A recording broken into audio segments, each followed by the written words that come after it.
discovery and awareness of the richness, the diversity, and the often surprising nature of living with the land. Our journey begins as dramatic and sudden changes are sweeping over the land. The approaching storm may seem violent and destructive to us, but to nature, it's a new beginning in the cycle of life.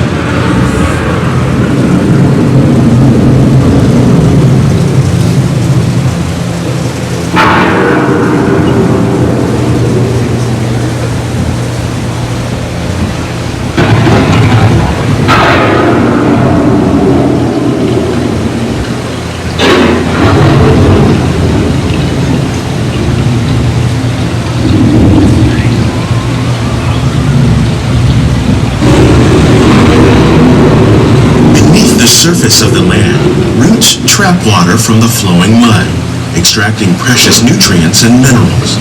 These elements, when combined with sunlight, create the diverse living systems of our planet.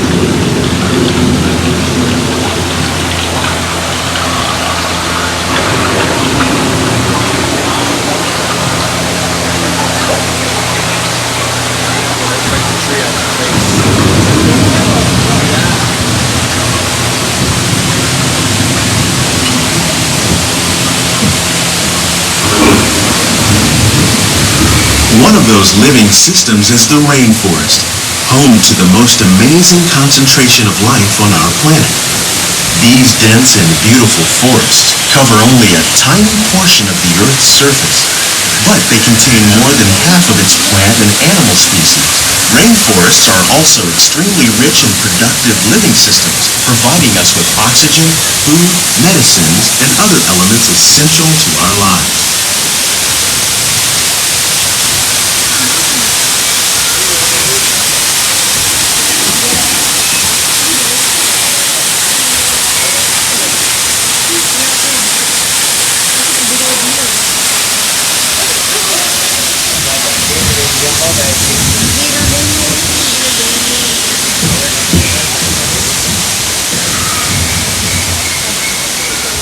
In the desert, nature has created a very different, but no less beautiful living system.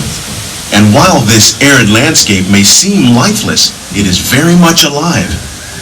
The plants and animals that have learned to survive in these harsh conditions make use of what little water they can find and avoid the scorching rays of the relentless sun.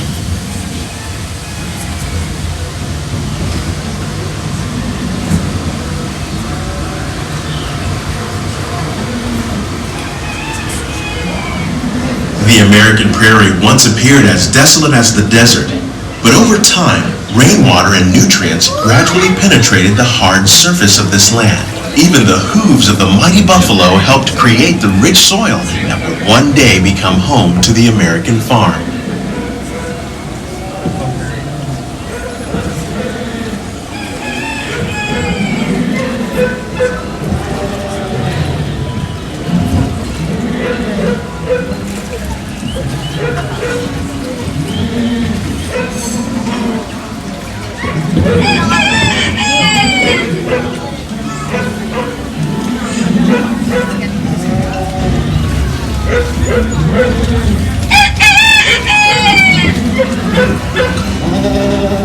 Of all the forces at work on the land, humans have had one of the most profound effects.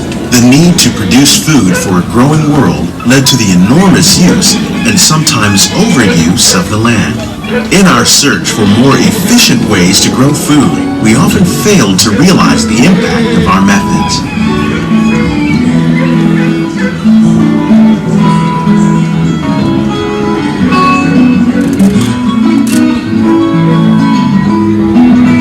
Today, we're learning to live with the land, discovering better ways to grow food that will assure both human and environmental well-being.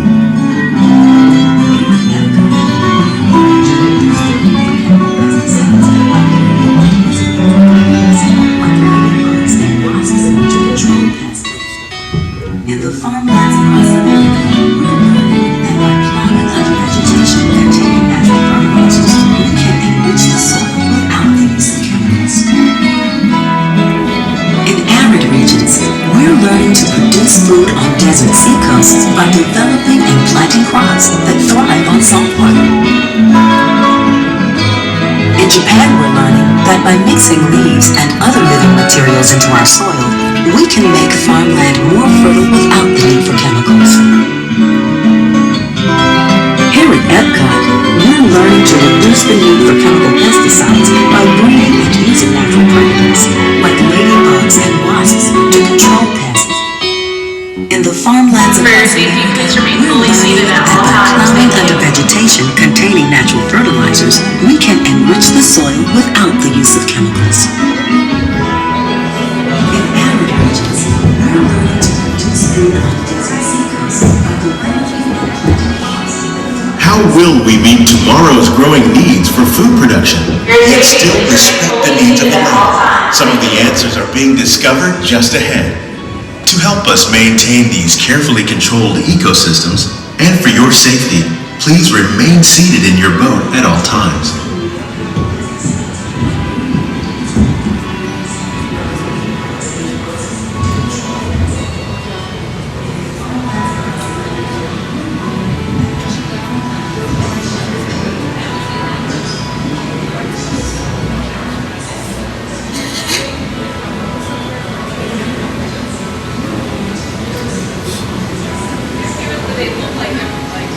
Welcome to our living laboratories, where scientists from Epcot and the U.S. Department of Agriculture are exploring innovative ways to produce bountiful harvests now and into the future.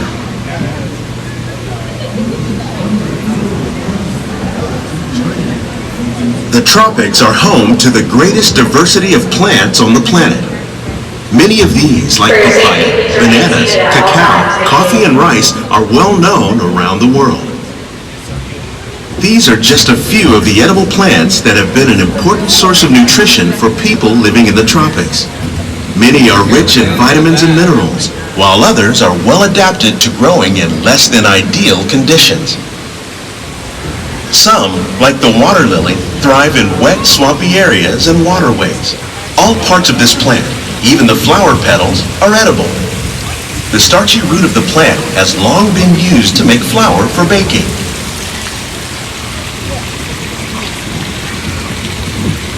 One day, many of these lesser-known tropical plants may be as important as the bananas growing on both sides of the boat. More than 28 million tons of bananas are eaten annually, making it the most popular fruit in the world. Oh, okay.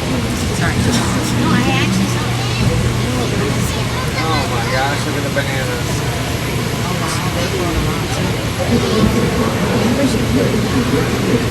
This is all grown like quite a bit easier.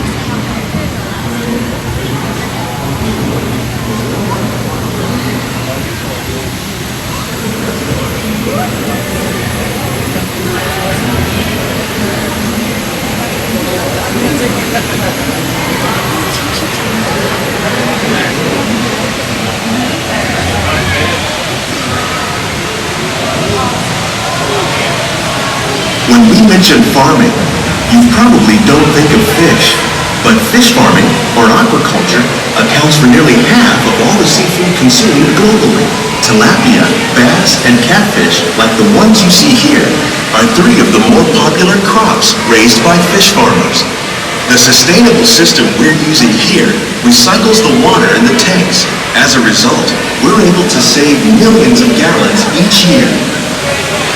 Our small fish farm produces nearly 5,000 pounds of fish each year to serve in restaurants around Walt Disney World.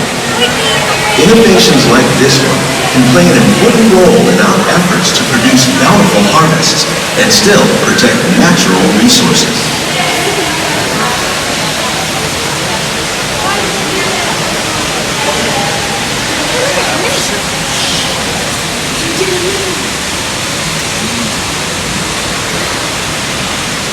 Your safety, please keep your hands inside the boat at all times. Thank you.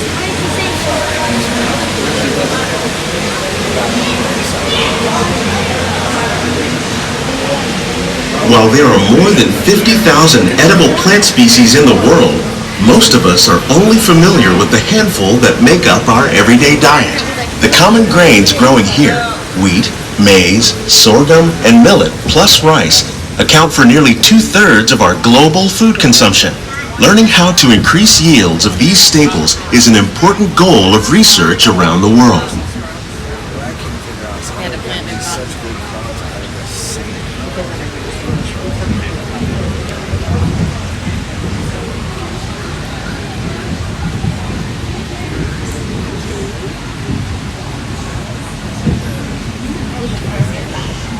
These plants are definitely on their way up. Innovative growing techniques like these increase yields while more efficiently using resources like water, fertilizer, and pesticides. Another innovation at work here is our integrated pest management program. By populating our greenhouses with beneficial insects that prey on harmful pests like aphids and flies, we are significantly reducing our reliance on conventional pesticides. We're growing these crops using our nutrient film system. This technique precisely controls and recycles water and nutrients. With it, we can produce over 27,000 heads of lettuce a year in this one small area. 27,000 tons of lettuce. In that little area, those two little... Some of our best ideas have been inspired by nature, like these fruit and vegetable trees. By growing these ground plants vertically, we can increase yields and better control diseases. These crops taste as good as they look. In fact, we serve more than 15 tons of produce from our greenhouses in restaurants here at the Land every year.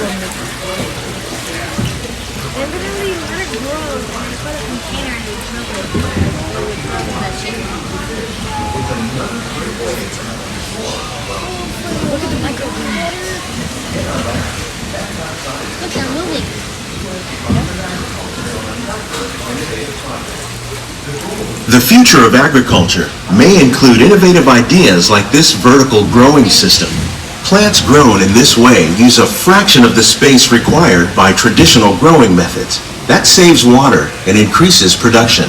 The aquaponics system on your left combines hydroponics with aquaculture. The fish provide a natural source of fertilizer for the plants, and the plants help keep the water clean for the fish. It's another great way to produce more while using less. In our lab, Epcot scientists are working with the U.S. Department of Agriculture on a number of innovative projects. The goal of these efforts is to produce higher yielding and better quality plants.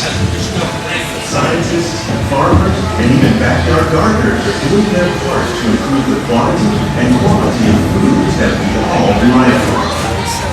Together, we can continue to find more ways to increase food production and protect our precious natural environment.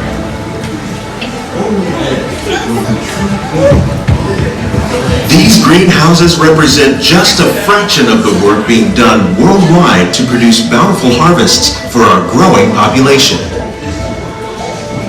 Scientists, farmers, and even backyard gardeners are doing their part to improve the quantity and quality of foods that we all rely upon. Together, we can continue to find more ways to increase food production and protect our precious natural environment. Only then will we truly be living with the land.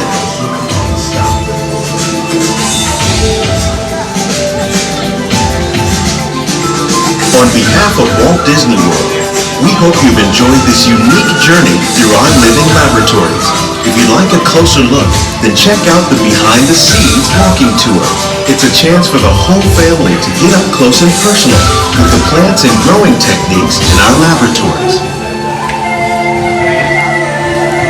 Please keep your hands and feet inside the boat and remain seated until the boat comes to a complete stop.